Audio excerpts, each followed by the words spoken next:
ক্ষেত্ৰত আৰু আজিৰ এই ভিডিঅ'টোত বিশেষকৈ যিবিলাক ল'ৰা ছোৱালীয়ে এতিয়া গভৰ্ণমেণ্ট জবৰ কাৰণে প্ৰস্তুতি চলাই আছে, আমি যদি চাওঁ এডিআৰএ গ্ৰেড 3 গ্ৰেড 4 বা গভৰ্ণমেণ্ট যিকোনো জবৰ কাৰণে প্ৰস্তুতি চলাই আছে, এই ভিডিঅ'টো তোমাৰ কাৰণে বহুতে ভাল হ'ব। ইনভাইট কৰিছো বিশেষকৈ G6 founder CEO Ganesh Deka ছাৰক। প্ৰথমে welcome sir. Thank you. So sir কোকসন আসলে G6 আসলে কি হয়? G6 এটা শিক্ষা জগতৰ নতুন সংযোজন হয়। আমাৰ এইটো এটা এডটেক প্লেটফৰ্ম হয়, যেহেতু এতিয়া যোনখিনি গভৰ্ণমেণ্ট জবৰ কাৰণে প্ৰিপাৰেচন কৰি আছে বা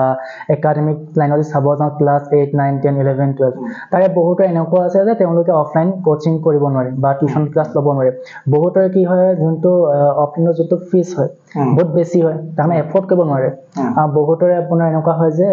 যোনখিনি গভৰ্ণমেণ্ট জবৰ কাৰণে মেইনলি বা বেলেগ নন একাডেমিক যোনখিনি আছে তেওঁলোকৰ কি হয় টাইমটো মেনেজ কৰিব নোৱাৰে, যেহেতু অফলাইন যাবলৈ আধা ঘণ্টা লাগে, আহিবলৈ আধা ঘণ্টা সময় লাগে, ক্লাছ কৰিলে এঘণ্টা সময়। তো যোনসকল হাউচ ৱাইফ আছে, যিসকলে প্ৰাইভেট বিজনেছ কৰি আছে বা প্ৰাইভেট জব কৰি আছে, তেওঁলোকৰ কাৰণে প্ৰব্লেম হয়। এটা গভৰ্ণমেণ্ট জবৰ কাৰণে এক্সট্ৰা টাইম লৈ কোচিং যোৱা বা টিউচন প্ৰাইভেট টিউচন লোৱাটো প্ৰব্লেম হয়। তো সেই ক্ষেত্ৰখিনি আমি এটা ভাল এটা তেওঁলোকক হেল্প কৰিব পৰাকৈ বা ধৰি লওক যেনেকৈ 24/7 আমি তেওঁলোকক এটা ছাপোৰ্ট দিব পৰাকৈ আমাৰ G6 আছে, আমি ইয়াত ফেকাল্টি আছে, তেওঁলোকক আমি যিমান পাৰোঁ সিমান হেল্প কৰোঁ। মেইনলি মানে গম পালোঁ ক্লাছটো অনলাইন হ'ব ন? ইয়াত আমাৰ অনলাইন ক্লাছ হয়, কিন্তু অফলাইনৰ সুবিধাটো নাই। অফলাইনৰ সুবিধা নাই, কিন্তু আমাৰ এতিয়া যিটো টেকন'লজি আমাৰ আছে, সেই টেকন'লজিৰ সহায়ত আমি এনেদৰে আমি ক্লাছবোৰ কৰোঁ যাতে তেওঁলোকে ফিল নকৰে যে মোৰ টিচাৰজন মোৰ ওচৰত নাই বা মোতকৈ বহুত দূৰত আছে। যিহেতু অনলাইনত আমি কাকো ফ্ৰণ্টত লগ নাপাওঁ, কিন্তু আমি চেষ্টা কৰোঁ যে 1-to-1 ইণ্টাৰেকশ্যন এনেকৈ হওক যাতে তেওঁলোকে ফিল নকৰে যে টিচাৰজন মোৰ ওচৰত নাই বা এনেকুৱা নহয়। তো আমি চেষ্টা কৰোঁ যে অফলাইন ফিল্ডটো আমি তেওঁলোকক দিব পাৰোঁ। বিশেষকৈ যিবিলাকে এতিয়া মই কৈছোঁ যিবিলাকে হাউচ ৱাইফ ঘৰত আছে আৰু পৰীক্ষাৰ কাৰণে প্ৰস্তুতি চলাব বিচাৰিছে, এইটো লাষ্ট ডেটটো আহিলে কি জানে? এডিআৰএ যি ফৰ্ম ফিল আপ হৈ আছিলে 26 তাৰিখে লাষ্ট ডেট হয়। ওকে, লাষ্ট ডেট একদম আহিলে। মই ভাবোঁ যিবিলাকে প্ৰস্তুতি চলাব বিচাৰিছে, হাউচ ৱাইফ হওক বা যিবিলাকে বিজনেছ কৰি আছে, তথাপি ভাবি আছে যে মই গভৰ্ণমেণ্ট জবৰ কাৰণে প্ৰস্তুতি চলাম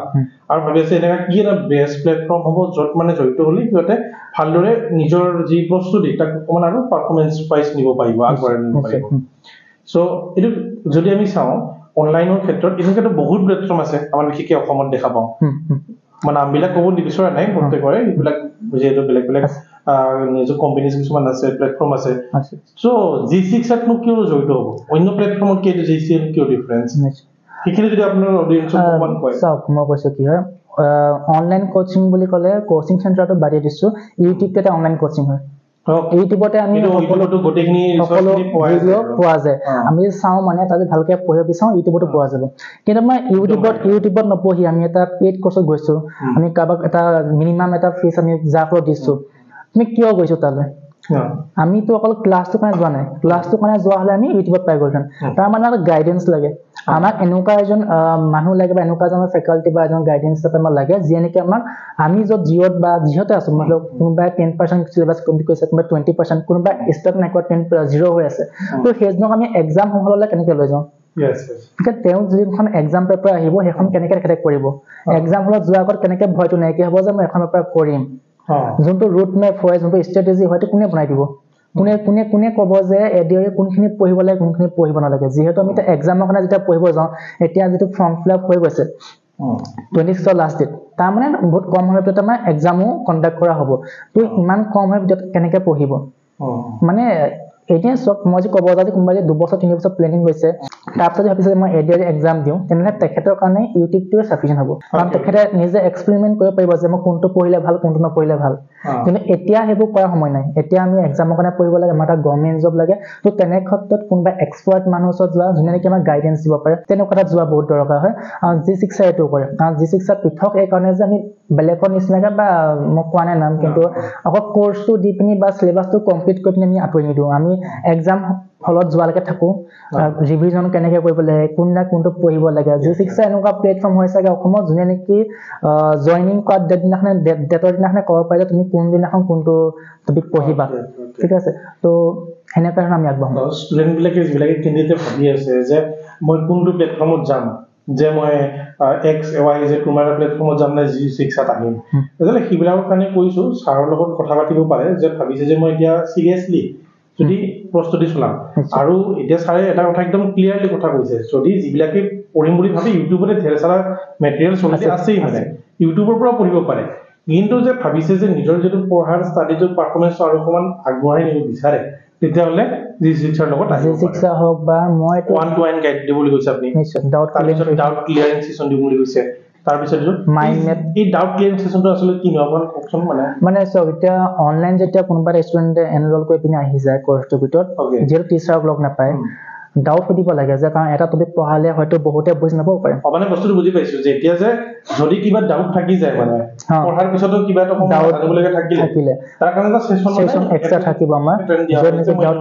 নাজানো আৰু হেতু আমাৰ ফেকাল্টিয়ে তেওঁ ক্লিয়াৰ কৰি দিব যে কি হ'ব কি এইটো বহুত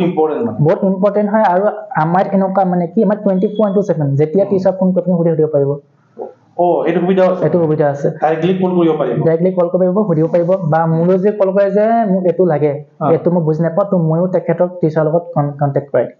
তো হেতু সুবিধা ইয়াত আছে মানে কি হ'ল এতিয়া একদম মেন্টৰ হিচাপত যদি কাৰোবাক বিচাৰে যে ছাৰৰ পৰা মই এই বস্তুটো পঢ়া নাই কোনোবা এটা জিকে চেপ্টাৰ কোনোবা টপিক এটা মই বিচাৰি পোৱা নাই তো ডাইৰেক্টলি জি6ত কৰিলে হ'ল ছাৰক যে মই সেকশনটো অকণ বুজাই দিওঁ যোনটো এতিয়া মই কৈছো মেন্টৰশ্বিপ কৈছো না আমি আসলে মেন্টৰশ্বিপটো বেলেগে এটা বহুত ডাঙৰ ফিজ এমাউন্ট লয় মেন্টৰশ্বিপৰ কাৰণে যোনটো নেকি আমি জি6ত ফ্ৰী অফ কষ্ট দি আছো কোৰ্সটো লগতে সেইটো বহুত এটা মানে ইম্পৰ্টেন্ট কথা যিবিলাক কিন্তু আৰু এটা কৈছো মই যে বহুত ফিজ লয় এইটো তোমালোকেও ভালদৰে জানা ইতিমধ্যে হয়তো যিবিলাক এডছ তোমালোকে দেখিয়ে পাই আছা তাত এডছ বিলাকতো তাত ফিজ বিলাক লিখি দিয়াই থাকে যে কিমান thousand money just for only mentorship তাততো ক্লাছৰ ইনক্লুড নাথাকেই জাষ্ট মেন্টৰশ্বিপৰ কাৰণে সিমানখিনি টকা লয় আৰু মই শেষত আমি হয়তো প্ৰাইচৰ কথাটো ডিসকাস কৰিম যে কিমান প্ৰাইচৰ পৰা ষ্টাৰ্ট হয় কোৰ্স বিলাক আৰু এতিয়া যদি ল'ব বিচাৰে যিবিলাকে তেতিয়াহ'লে ল'ব পাৰিবনে নাই কাৰণ অলৰেডি বেচ ষ্টাৰ্ট হৈ গৈছে বহুতৰ এইটো মনত ডাউট থাকিব পাৰে আৰু ছাৰ এটা মই কোৱেশ্চন শুনিব বিচাৰিছিলো যে সিলেবাস যদি কাৰবাৰ মানে আধা এতিয়া কমপ্লিট কৰিছে আৰু আধা কৰিব বাকি আছে কিহতে এইটো পাৰ্টিসিপেট কৰিব পাৰিব নিশ্চয় পাৰিব আমাৰ কোৰ্সবোৰ আমি এনেকৈ ডিজাইন কৰো যে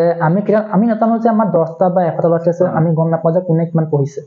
তো আমি হতে সবকে ভাবো সবে জিৰোত আছে আমি কেনেকৈ জিৰো বা কেনেকৈ হিৰো বনাও আমাৰ হেতু ধান্দা আমি হেতু চিন্তা কৰো আমি কিয় নাভাবো যে কোনোবাই লয় আমাৰ হতে পঢ়ি আহিছে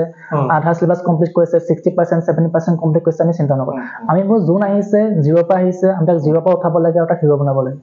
আমি হেতু চিন্তা কৰি যাওঁ এতিয়া কথাটো হ'ল বহুতৰে মনত এটা কোৱেশ্চন উঠে ন যে কিবা টিপছ আছে নেকি যে মই পাই যাম কাৰণ বহুতে এডিআৰি 1 দিছে তাৰ পিছত বহুতে এইটো ক্লিক কৰিব নোৱাৰিলে কিবা সবৰে এটা নিজৰ পাৰ্সোনাল ৰিজন থাকিব কাৰোবাৰ প্ৰস্তুতি কম থাকিব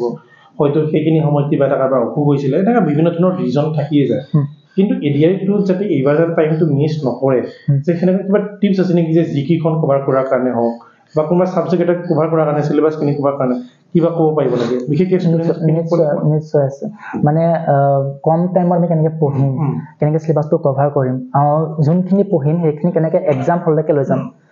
বহুতে দিনত 2 ঘণ্টা পঢ়িছে 2 ঘণ্টাটো কি আছে আজি পঢ়িছে পৰখিলে পাহৰি গৈছে একদম ঠিক আছে আকৌ পৰখিলে পঢ়িছে পৰখিলে পঢ়াখিনি দুদিনৰ পাছত পাহৰি গৈছে তো পঢ়া নপঢ়া একে হৈ গ'ল জিৰোত থাকি গ'ল তো আমি 2 ঘণ্টাই পঢ়ো 3 ঘণ্টা পঢ়ো 5 ঘণ্টা পঢ়ো যিমান পঢ়ো সেই পঢ়াখিনি আমি কেনেকৈ এক্সাম হললৈকে নিব পাৰোঁ সেইটো মেইন কথা আৰু সেইকাৰণে বহুত পঢ়িব নালাগে আমি যিমানখিনি পঢ়ো আমাৰ যিমানখিনি নলেজ থাকে সেইখিনি আমি ভালকৈ যে এপ্লিকেশ্যন হিচাপে নিব পাৰোঁ কেনেকৈ ক'ত ইউটিলাইজ কৰিব লাগে আমি জানো তেনে সেইখিনি বহুত হৈ যাব তো তাৰ কাৰণে জি6 এইটো কাম কৰে জি6 যোনটো পঢ়ায় সেইটো পাহৰিব নিদিয়ে ঠিক আছে সেইটো পাহৰিব নিদিয়ে কাৰণ আমাৰ ষ্ট্ৰেটেজি এনেকৈ থাকে যে আমি কেতিয়া কোনটো পঢ়াম কেতিয়া কোনটো ৰিভিজন কৰাম কেতিয়া কোনটো টেষ্ট হ'ব কেতিয়া কোনটো কুৱেশ্যন প্ৰেক্টিছ হ'ব চব এটা শ্বেডিউল ৱাইজ আছে তো তাৰ কাৰণে কি হয় যে কোনো এটা টপিক এনেকুৱা নালাগিব যে মই টপিকটো বহু দিনৰ আগত পঢ়ি আহিলো বা বৰ্তমান পাহৰাৰ নিচিনা লাগিছে সেইটো নালাগে কাৰণ কি হৈছে আমাৰ যোনবোৰ টিচাৰ আছে সেইখিনিতো এক্সপিৰিয়েঞ্চ আছে ইয়াতে গম পায় যে কেতিয়া কোনটো বস্তু ৰিভিজন কৰাব লাগে কিমান দিনৰ গেপ দিব লাগে কিমান দিনৰ গেপৰ মত টেষ্ট হ'ব লাগে কিমান দিনৰ গেপৰ মত এটা টপিক ৰিভিজন কৰাব লাগে চবটো আছে তো সেইমতে আমি কামবোৰ কৰোঁ তো তাৰ কাৰণে যেতিয়ালৈকে এবাৰ পঢ়ে 2 ঘণ্টা কামটো যেতিয়া পঢ়ে তেতিয়া সেই 2 ঘণ্টা নলেজটো তেওঁলোকৰ পাহৰি নাযায় যিমানখিনি পঢ়িলে সেইখিনি এক্সাম হললৈকে নিব পৰা যায় সেইখিনি যথেষ্টখিনি হেল্প কৰিব কাৰণ এবাৰ যদি পঢ়ি যোৱাৰ পিছত সাধাৰণতে কি হয় যিকোনো ছাবজেক্ট এটাৰ বিষয়ে পাহৰি যোৱা হয় ন কাৰণ আমি যদি সেইটো প্ৰেক্টিচ নকৰোঁ সেইটো বিষয়ে যদি আমাৰ পিছত তাৰ কোনো ধৰণৰ ষ্টাডি নাথাকে সেইটো বস্তু পাহৰি যোৱা হয় চ' যদি আপোনালোকে কৈছে যে এই বস্তুটোক আৰু আমি আগবঢ়াই নি থাকোঁ বা সেইটো পাহৰিবলৈ নিদিয়ে তাৰ কাৰণে বহুত সাইন্টিফিক আছে টেকনিক আছে ঠিক আছে এতিয়া ধৰি লওক শৰ্ট নোটছ লাগে মাইণ্ড মেপ লাগে মাইণ্ড মেপ বুলি ক'লে মই যিমানখিনি ৱেবিনাৰ জইন কৰিছোঁ আজিলৈকে মাইণ্ড মেপ বুলি ক'লে ষ্টুডেণ্টে সুধি আছে মাইণ্ড মেপটো কি হয় দেখাই নাই মাইণ্ড মেপটো কি তো মাইণ্ড মেপটো মানে আচলতে ৰিভিজনৰ কাৰণে একদম ব্ৰহ্মাস্ত্ৰলেখীয়া কাম কৰে কাৰণ মাইণ্ড মেপ যে হয় তেতিয়া এটা চেপ্টাৰ ৰিভিজন কৰিবলৈ যোনটো কাৰণে ধৰক 3-4 ঘণ্টা সময় লাগে সেইটো 10 মিনিটত কৰিব পাৰে তেতিয়া ৰিভিজনটা বেছি হ'ব ৰিভিজন বেছি হ'লে বস্তু বেছিকৈ মনত থাকিব তো মাইণ্ড মেপ বস্তুটো আমাৰ EasySix প্ৰভাইড কৰে শৰ্ট নোটছ প্ৰভাইড কৰে DPP প্ৰভাইড কৰে ডেইলি প্ৰেক্টিছ প্ৰব্লেম যে কোনখিনি কুৱেশ্যন ৰেগুলাৰ কৰিব লাগিব কেতিয়া ৰিভিজন কৰিব লাগিব গোটেই বস্তুখিনি EasySix প্ৰভাইড কৰে মেইনলি ষ্টুডেণ্টখিনি মই ভাবোঁ আৰু প্ৰব্লেমটো যে মেথছত আৰু ইংলিছত ৰিজনিং এই তিনিটা বস্তুত মানে যথেষ্টখিনি উইক থাকে মেথছতো এনেই অসুবিধা পায় যে এনেই মেথছ কৰি কিনে বেয়া পায় আৰু বিশেষকৈ মই যদি চাওঁ এডিআৰ যিখিনি মই চিলেবাছখন মই চাইছোঁ বিশেষকৈ তাত ডিষ্টেঞ্চ বা এনেকুৱা ধৰণৰ মেথছবিলাক মানে বেছি আহে টাইমিঙৰ ক্ষেত্ৰত যিবিলাক মেথছ এইবিলাক বেছি আহে চ' এইখিনি কনচেপ্ট মানে আপোনালোকেতো ক্লিয়াৰ কৰিবই ন আমিতো কনচেপ্ট ক্লিয়াৰ কৰিমেই কিন্তু মেথছৰ কি হয় কনচেপ্টটো ক্লিয়াৰ হোৱাৰ পাছত যদি কনচেপ্ট মই কৈছোঁ আগতে কনচেপ্ট ক্লিয়াৰ কৰিব লাগিব কনচেপ্ট ক্লিয়াৰ কৰাৰ পাছত কিমান শ্বৰ্ট ট্ৰিক্স ইউজ কৰিব পাৰোঁ তো এডিআৰ এক্সামৰ এনেকুৱা কিছুমান কুৱেশ্যন আহিব যোনটো কুৱেশ্যনৰ কাৰণে আমি পেনটো উঠাব নালাগে আমি দেখি গম পাম যে এনচাৰটো কোনটো হ'ব তো সেনেকুৱা ট্ৰিক্সো আছে মেথছৰ তো সেনেকুৱা ট্ৰিক্সবোৰ জনাটো বহুত দৰকাৰ যিহেতু আমি 3 ঘণ্টাত বা যিমানটা টাইম থাকে সেই টাইম লিমিটত আমি এখন পেপাৰ কমপ্লিট কৰিব লাগে তো তাৰ কাৰণে কিছুমান শ্বৰ্ট ট্ৰিক্স জনাটো বহুত দৰকাৰ আৰু সেইখিনি প্ৰভাইডো কৰা হয় চ' ঠিক আছে ছাৰৰ পৰা আমি গমেই পালোঁ বহুতখিনি কথা গম পালোঁ যে ছাৰে ক'লে যে কেনেকৈনো G6 প্ৰস্তুতি চলাই আছে মোৰ এই ভিডিঅ'টো বিশেষকৈ উদ্দেশ্য আছিলে যে G6 বিষয়ে জানা কাৰণ G6 অলৰেডি বহুতখিনি বেটছ কমপ্লিট কৰিলে আৰু ষ্টাৰ্ট কৰিব যায়েই আছে এতিয়া কাৰণ বহুতে এতিয়া ভাবি আছে যে আমাৰতো ক'তো জইন কৰা নহ'লে অলৰেডি ফৰ্ম ফিল আপৰ লাষ্ট ডেট আহিয়ে গ'ল চ' নতুন এটা বেটছ ষ্টাৰ্ট আৰম্ভ হৈ গৈছে চ' এতিয়া কথাটো হ'ল জইন কৰিবৰ কাৰণে ফিজবিলাকনো কেনেকুৱা হয় কাৰণ বহুতৰে মনত এইটো এটা কুৱেশ্যন আছে মই থাকেই কাৰণ গাঁৱৰ যিবিলাক ল'ৰা ছোৱালী G6 লগত জড়িত হৈ আছে সেইবিলাকৰ প্ৰথম কুৱেশ্যনটো আছিলে যে ইমান ফিজ কেনেকৈনো দিব কিমানৰ পৰা কোৰ্চৰ ফিজটো আৰম্ভ হয় আমাৰ এটা বহুত কম ফিজ হয় আমি সদায় ভাবোঁ যে কি গাঁৱৰ যোনজন কৃষকৰ সন্তান হয় বা ৰিক্সাৱালা যোনজন সন্তান বা যোনজন দিন হাজিৰা কৰা যোনজন মানুহ তেখেতৰ যি সন্তান তেখেতেও সেইটো কণ্টেণ্ট পাওক যোনটো কণ্টেণ্ট নেকি বিজনেছমেনে পাই আছে তো আমি সদায় ভাবোঁ সেইটো কথা আৰু সেইটো কথা ভাবি কিনে প্ৰাইচটো আমি কিবা কৰোঁ তো আমাৰ প্ৰাইচটো বহুত কম হয় এতিয়া আমাৰ যোনটো এডিআৰ কোৰ্চ আছে তাত আমি 999ত আমাৰ কোৰ্চ প্ৰভাইড কৰা হৈ গৈছিলে ঠিক আছে কিন্তু আমি তাতে বহুতো ফ্ৰীও আহিছিলে আমি দিছিলোঁ প্ৰভাইড কৰিছিলোঁ তো তেনেকুৱা হয় আৰু ধৰি লওক যিহেতু এটা মেণ্টৰশ্বিপটো আমি আনিছোঁ নতুন তেনেকৈ তো মেণ্টৰশ্বিপৰ পইচাটো এনেই বহুত বেছি ফিজ হয় কিন্তু আমি সিমান চাৰ্জ নকৰোঁ যিটো এজন টিচাৰ এনি টাইম ৰাখিবলগীয়া হয় কাৰণ কেতিয়া ফোন কৰা ষ্টুডেণ্ট আমি গম নাপাওঁ তথাপি আমি বহুত মিনিমাম কষ্ট আমি উলিয়াম আৰু সেইটো সকলোৱে গম পাবই আৰু মই একদম ক্লিয়াৰলি কৈ দিওঁ যদি কাৰোবাৰ কিবা মনত ডাউট থাকে ডাইৰেক্ট ফোন কৰিলে হ'ল এটা নম্বৰ এটা দি দিওঁ নম্বৰটো দি দিয়াৰ পিছত যদি কিবা ডাউট থাকে যে মই মোৰ ইকনমিকলি প্ৰব্লেম হওক বা ভাবে যে মই এইটো ফিজত দিব নোৱাৰোঁ তো সিহঁতৰ কাৰণে ব্যৱস্থা কৰিছে বুলি মই কৈছোঁ যিহেতু মই কথাটো কৈছোঁ আৰু জাষ্ট তলত নম্বৰ ফোন কৰিলে হ'ল যিকোনো ডাউট ছাৰৰ লগত ডাইৰেক্ট কথা পাতিব পাৰিব বা টেলিকলাৰ আছে টেলিকলাৰত কথা পাতিব কাৰণ পুৰা কাউন্সেলিং কৰা হ'ব তাৰপিছত তোমালোকে যদি জইন কৰিব বিচাৰা বিশেষকৈ G6 কোৰ্চবিলাকৰ তেতিয়াহ'লে মই ভাবোঁ জইন কৰিব পৰা আৰু একদম শেষত তথাপি এটা কৈছোঁ কাৰণ কমপ্লেইনছো বহুতখিনি আহে পঢ়ি উঠাৰ পিছত কাৰণ বহুতে চিলেবাছটো কমপ্লিট নোহোৱা বুলি কয় সেইবিলাকক আপোনালোকে কি হিচাপত আজিলৈকে G6 এনেকুৱা কমপ্লেইন অহা নাই কাৰণ G6 যিমানটো যি কৰা আছে কৰিছে কিন্তু বেলেগ কিছুমান XYZ প্লেটফৰ্ম থাকিও প্ৰাইজনেছ চিলেবাছ কমপ্লিট নাই কৰা বা মোৰ দেখিছোঁ কমেণ্ট মই কথাটো এইকাৰণে কৈছোঁ বহুত ষ্টুডেণ্টে কমপ্লেইন কৰে যে প্ৰথমতে এডুকেশ্যন প্লেটফৰ্মবিলাকে মানে প্ৰথমে কমিটমেণ্ট কৰে তাৰপিছত মানে সেইটো মানে ফিল কৰিব নোৱাৰে G6 ক্ষেত্ৰত এনেকুৱা নহয় আমি যিমানখিনি কৈছোঁ সেইখিনি কৰা হ'ব ফুল চিলেবাছ কভাৰ কৰা হ'ব চিলেবাছ কভাৰ কৰা নহয় কৈছোঁ ৰিভিজন কৰা হ'ব আৰু যিমানখিনি পঢ়াম সিমানখিনি লৈ পিনি এক্সাম হলত যাব এনেকুৱা নহয় যে পঢ়ালোঁ মন নাথাকিলে পাহৰি থাকিলোঁ এনেকুৱা নহয় ইয়াতে চ' মই ভাবোঁ যিবিলাকে এতিয়া প্ৰস্তুতি চলাই আছে এডিআৰ কাৰণে মই বিশেষকৈ এডিআৰটোৱে ফ'কাছ কৰিছোঁ কাৰণ ছাৰে বিশেষকৈ এডিআৰ কথাটোৱে কৈছে গ্ৰেড 3 হওক গ্ৰেড 4 হওক চ' তোমালোকে G6 লগত যদি জইন কৰিব বিচৰা মই তোমালোকে এটা নম্বৰ দি দিম অলৰেডি মই এবাৰ কৈছোঁৱে তোমাক নম্বৰটো দিয়া বুলি চ' জইন কৰিব পাৰা আৰু যদি কিবা ডাউট থাকে ৰিলেটেড টু কোৰ্চৰ বিষয়ে ফিচৰ বিষয়ে তলত কমেণ্ট বক্সত তোমালোকে কমেণ্ট কৰিবা আজিলৈ ইমানখিনি থাকিলে নেক্সট এটা ভিডিঅ'ত আৰু এবাৰ লগ পাম আশা থাকিলে থেংক ইউ